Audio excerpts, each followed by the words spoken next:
Yo!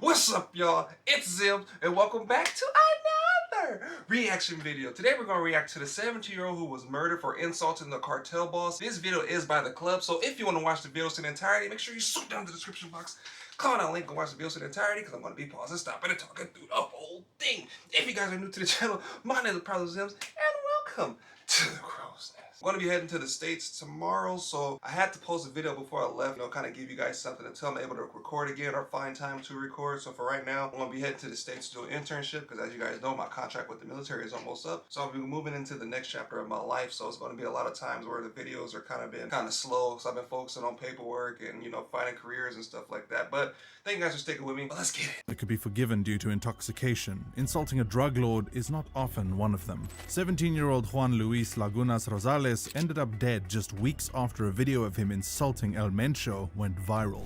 El Mencho, whose actual name is Ruben Oseguera Cervantes, is the owner of Mexico's fastest growing cartel, the Jalisco Nueva Generacion. Did El Mencho have hand in the Rosales' death? And how exactly did it all go down? Keep watching, find out. Today, I will be uncovering the events surrounding the life of Rosales up until his death. The backstory. Rosales. So for those of you that don't know, we did a video of what happens when you betray El Mencho. So if you want a little small backstory of who El Mencho is, make sure you go stop by and go check out the video. It should be like 2 or 3 videos after this video or before this video. Make sure you go stop by and check it out because El Mencho is the last guy you should play with. He is not a toy. He's not a puppy. This dude is, he's that man. He was born in Navolato, in the state of Sinaloa, in Mexico. Growing up, he never knew his father, and after staying with his mother for a while, she took him to his grandmother, who ended up raising him. However, Rosales left his grandmother's home and dropped out of high school when he was 15. As if wanting to erase every trace of his origin, he also left Navolato and made for a nearby town called Culiacan. Culiacan became his new home, and Rosales settled in pretty quickly. Realizing that he had then to fend for himself, he took the job of washing people's cars and was earning what little he could. By the time Rosales turned 17, he had become the envy of most teenagers his age. At this time, he was earning way more than was expected of a teenager. Plus, it wasn't just about the kind of mini wealth he had amassed. It was also about how he went about making his money. Rosales was a party freak. He often posted videos of himself partying and drinking, so much so that both activities could have passed as his profession. In these videos, which Rosales uploaded to his social media accounts, he would hold up bottles and cans of beer, whiskey, vodka, you name it. And he looked like he needed help in that last little slide. I mean, if he would have called me, I would have pulled up on him, took one of them things off his hand, You know what I'm saying? And pour them into his mouth. This habit of excessive drinking always led to a very intoxicated Rosales displaying his drunken antics for all to see. Strangely, Rosales began to grow famous by posting videos of his drinking adventures on social media. Several people across Mexico and even beyond enjoyed watching these videos. Sometimes he would also post videos of himself taking drugs, passing out from excessive drinking, and throwing money around. While Rosales did all of these, his fan base kept growing. He had over 34,000 followers on Twitter, over 300,000 on Instagram, and over 1 million on Facebook. In no time, Rosales became a buzz on the internet and went by the nickname El Pirata de Culiacan, which means the Pirate of Culiacan. Apparently, this nickname was born out of the fondness he grew to have for Culiacan. Due to his popularity, the Pirate of Culiacan began to earn spots as a guest in music videos, influential parties, and promotional gatherings. People who didn't know his age easily classified him as an adult. Rosales didn't help matters either, as he kept up with his excessive drinking. Is there a drinking limit inside Mexico? I know when I was in Germany, I think the legal age to drink was 16, bro. 16 years old, you can go and drink, but I think you have to be like 18 or 21 to smoke. I can't remember what it was, but it was crazy how young you could be to smoke. I was like thrown off guard because how different each part of the world is when it comes to what's considered an adult and what's considered, a woman or a man or at a certain age. Is crazy how different court cases determine stuff. Like, it's amazing. Like, I'll tell you guys, if you ever have the chance to travel, man, just get out and travel and go see how the rest of the world lives because it's insane. Lifestyle. In Mexico, the legal age for drinking is 18, but Rosales could care less about that. Instead, he indulged himself even more. It almost seemed like he didn't want people to know how old he truly was, as he made it a habit to post pictures and videos of himself handling bundles of cash or posing in luxurious cars and motorcycles. In an attempt to keep up with his being an adult facade, Rosales sometimes painted a beard on his face. This often replaced his younger look with one a lot more mature. He also had tattoos on both of his arms, a tiger and a pirate, which alluded to him being the pirate of Culiacan. Like all of these weren't enough, the 17-year-old also took to social media posting pictures of himself with scantily clad ladies.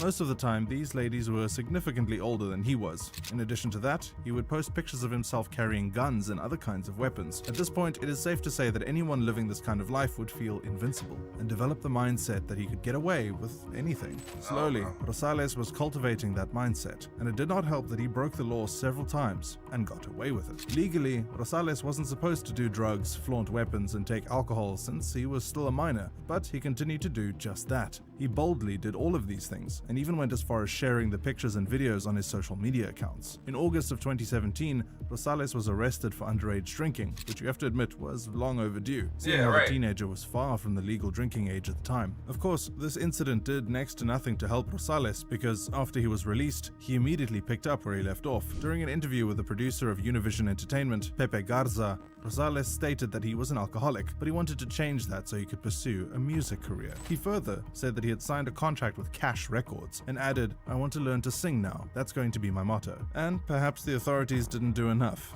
because although these videos usually went viral, implying that the authorities probably caught a whiff of them several times, they barely intervened. Instead, the pirate of Culiacan kept rising in fame. He gained more followers, more invites to parties, and more business deals. Seeing how there was no one in his way, Rosales continued to push boundaries without a care in the world. But you know the thing about boundaries is that you can only push so far.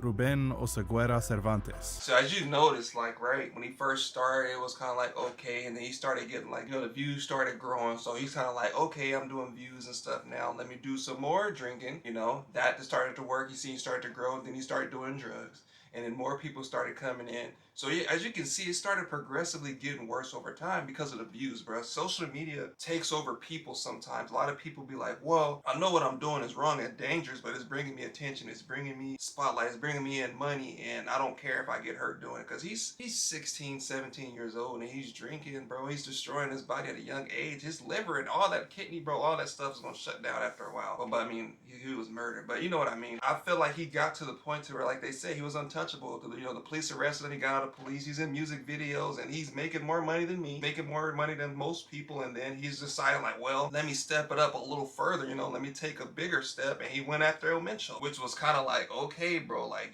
I get it, you're doing that YouTube thing and stuff like that, but El Mencho's probably one of those people like, bro, don't, don't play with me, I'm an adult, I do adult things and stuff like that. He started insulting him, but as a cartel boss, or if you have a big name for yourself, if somebody's insulting you, you have to do something about it. It's no way you can avoid it, bro. You see it all the time in the documentaries. You have to make an example out of people, and unfortunately, this young man was the example because he didn't know any better. He's a kid, he's trying to boost the spotlight and stuff like that. He's trying to get people recognition. He's like, oh, I did this, people are like, oh man, he's cool, more followers, but can't play with everybody. I had to learn that too. Like, you can say one joke to me and then say the same joke to somebody standing next to me and then have two complete different reactions. I might laugh, but then this dude, might try to fight you or stab you or shoot. You don't know. These days, your joke can be the last one you ever tell. So that's why I don't really play with people or, or really crack jokes unless I know that person or know them for like many, many years, or like I've known you for quite some time, or we share some kind of memory or bond. Other than that, I don't crack jokes. I don't call names. I don't talk about people's mamas. None of that, bro. I just mind my own business. If you crack a joke on me, then I'm like, okay, it's free game. Now I know how you behave, and I'm gonna, reciprocate that. That behavior, because people these days have the propensity to kind of like lash out over small things. Like if their order taking too long, you get shot. Like you beep at them, they get out the car and try to break your window. Like it's crazy. AKA El Mencho. In December 2017, Rosales released a video making jest of El Mencho, where he said, "El Mencho a mí me pela la verga," which roughly translates to saying that El Mencho can suck his. In the video, Rosales was visibly intoxicated, obviously due to excessive drinking, as per usual. If the circumstances were different, this video would probably have passed as one of the many stunts he often pulled to entertain his followers. It probably would have gained him more followers and more recognition. However, the circumstances were very different from what he was accustomed to. In the video, Rosales had referred to El Mencho, leader of Cartel de Jalisco Nueva Generación. As we mentioned earlier in the video, Cartel de Jalisco Nueva Generación translates to New Generation Jalisco Cartel. This cartel is popularly known as one of of the deadliest organized crime syndicates in Mexico. They are usually described as the most violent and second most powerful cartel in Mexico, the first being Cartel de Sinaloa. Cartel de Sinaloa was once championed by the drug lord El Chapo. The new generation Jalisco cartel is somewhat new, especially compared to cartels that have been around the longest. Although it is just over 10 years old, it has grown significantly in wealth and power. The cartel was put together after a splinter group chose detachment from another crime syndicate known as the Millennial Cartel. The new generation Jalisco cartel might still be in its development stage, but over time it has easily drawn the attention of the general public, including the media. One time, it was said that they shut down an army helicopter with an RPG in an attempt to protect their boss. The incident led to the death of 6 soldiers. Another time, they cut off the head of a pig and sent it to an attorney general in a bid to have him feel intimidated. In another of their escapades, they laid an ambush for a group of policemen and were able to kill about 14 of them as a result. In addition to all of these, the new generation Jalisco cartel has been responsible for the deaths of judges, members of Congress, and ordinary citizens. They also have a reputation where drugs are concerned. According to US officials, they are the major suppliers of over 1/3 of illegal drugs that circulate in the United States. They have also gone as far as distributing in Europe and Asia. The new generation Jalisco cartel also has multiple methamphetamine labs set up across Mexico. They not only produce and sell crystal meth illegally, but they also do the same with cocaine. While it might look like this cartel only has brutal mass murders and illegal drugs to its name, you should know that it is also famous for stealing crude oil. Other criminal activities they engage in include selling arms, kidnapping, extortion, and other violent crimes. And he picked this dude to bother, bro. I feel bad for his family, man. I feel bad for him because he would have had a bright future, bro. He had a fan base. He just had to change his mindset. I really wish he stuck to what he said, that he was going to stop drinking, focus on music, because the people that really rocked with him was going to follow him down his, his music path or whatever, his music career path. Man, it's just, out of all the things you could have told him, you told him to suck your meat. And then what made it even worse is that the cartel wasn't even bothering him. They didn't say anything like, hey, give me half of your money and stuff like that. And, hey, stop, bringing that much attention into Mexico and stuff like that, bro. They didn't bother him. They didn't want nothing from him. They was letting him do his thing. And then he put their name in his mouth. And unfortunately, he's about to meet his demise. I really hope he didn't do him like he did his, the dude that betrayed him. I can't remember his name. Sideman that he did it, like, he tortured the hell out of that man. I can't remember his name. I think it was El Cholo or something like that. Bro, no, I hope he didn't do him like that. Unlike El Chapo, everything about El Mencho screams mystery. It is said that he loves working from the shadows, almost like a ghost. El Mencho is not only on the list of the top wanted criminals in Mexico, but also in the United States. In Mexico in particular, he takes the #1 spot as the most wanted drug lord.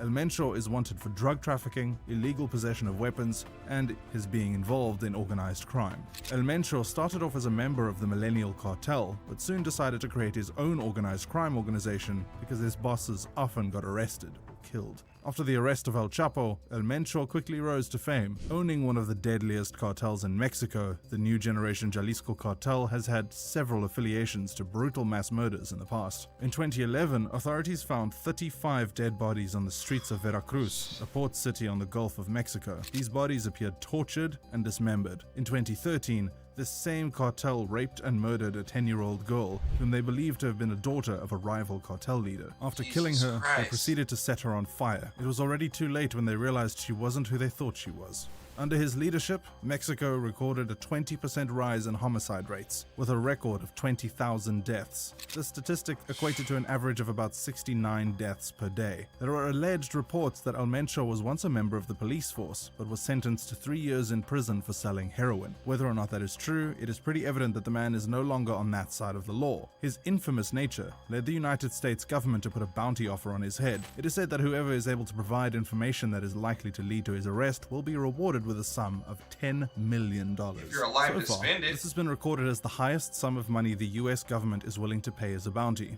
As you might have expected as well, the drug lord also has a bounty offer on his head in his hometown. In Mexico, authorities are willing to pay the sum of 30 million pesos, which is equivalent to $1.5 million US. Knowing all of these, it shouldn't come as a surprise to anyone that El Mencho is not the kind of guy to play around with. However, Rosales chose to do precisely that. He not only cursed the infamous drug lord, but he also went ahead and released the video on the internet, a video which many Mexican press publications called, in effect, the initiator of a countdown for his time here on Earth.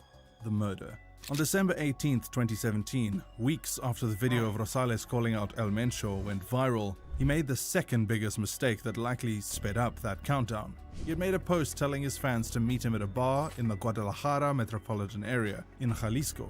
Meanwhile, this area happened to be where many of the drug trades took place in Jalisco. At about 11 p.m. that same day, a group of men carrying guns swarmed into the bar and started shooting. Although it is said that Rosales was the main target, a 25-year-old employee in the bar also got killed. It was reported that Rosales was shot about 15 to 18 times, which means he definitely died on the spot, and he was only able to be identified through the tattoos he had on his arms. Rosales' death is included in the 1,400 people who died in the state of Jalisco that year, even though there were speculations that El Mencho was responsible for the death of Rosales, seeing as the teen died just weeks after the video about El Mencho went viral. The killers have still not been identified, therefore, no one has yet been arrested for the death of the 17-year-old. A Mexican newspaper, Periódico Supremo, reposted the video and captioned it, "I firm su trato de muerte," which means, thus signed his deal of death. While some of Rosales' fans shared their condolences, a few mentioned that he should have known better than to make jest of a drug lord such as El Mencho. A fellow Instagram star remembered Rosales after his death by posting a caption that read, "He told me that he wanted to change, but on the weekend there was no lack of bad influences. You were living a fast life, you never listened, and I don't judge you. Those who knew you know you were a good person." Be that as it may, Juan Luis Lagunas Rosales could have lived a much longer life under normal circumstances. However, he chose to live a fast life, and then he took things way too far when he decided to play with fire. He got the fame he sought from pushing the boundaries, and it cost him his life. That's so sad, man. Even a 10-year-old girl, they got the wrong girl, bro. This just goes to show you that the cartel has no limits, bro. They don't care if you're 5, they don't care if you're 6, bro, 10, 87, bro. If you disrespect them, or if it's somebody that they're looking for and you're related to that person, bro, it's a wrap. Like, they're gonna find you. They're gonna find you, bro. They're gonna take you out. They're gonna do what they have to do to eliminate you, to hurt the other side, bro. They don't care. And I knew it when he told El Mencho to suck his meat. I was like, yeah. He can't, because like I said, he's too feared. He's too well known. Dude got a $10 million bounty on his head, bro. He's killed for nothing. And you pulled his name out like that. It sucks, man. It really sucks. The violence, though. Just the amount of violence that is just prevalent is just disturbing, man. Like, I really, rest in peace. Condolences to his families. But I really, really wish that he kept that dude's name out of his mouth. But at the end, I don't know. Let me know down in the comment section what you guys think. I feel like El Mencho probably didn't want to do it, but at the same time, his reputation was on the line. So people be like, well, he didn't do it. Then other people are going to do it, and other people are going to fall in line and do the same thing. And he can't have that, because he's going to be shown as soft, and they're not going to want that. So, I don't know. But they shot him 15 to 18 times to make sure that he was, he didn't make it out of there. They made sure he was deceased, bro. I think what messed it up for him is, like they said, he dropped his location. You don't insult a cartel boss and then drop your location the next day. But again, he's a kid, man. I feel like the fame and the views and the attention kind of clouded his judgment. But, it sucks. But again, thank you guys for watching, and I'll see you guys next time. I'm going to try to post as soon as I can, whenever I get the chance. I'm going to be taking my headset and my laptop and my camera, but I'm not going to be taking that sign behind me, and I'm not going to be taking a light. So it's going to be a little bit different, hopefully, if I have my own room or whatnot. I'm not too sure if I will or not, but we'll see.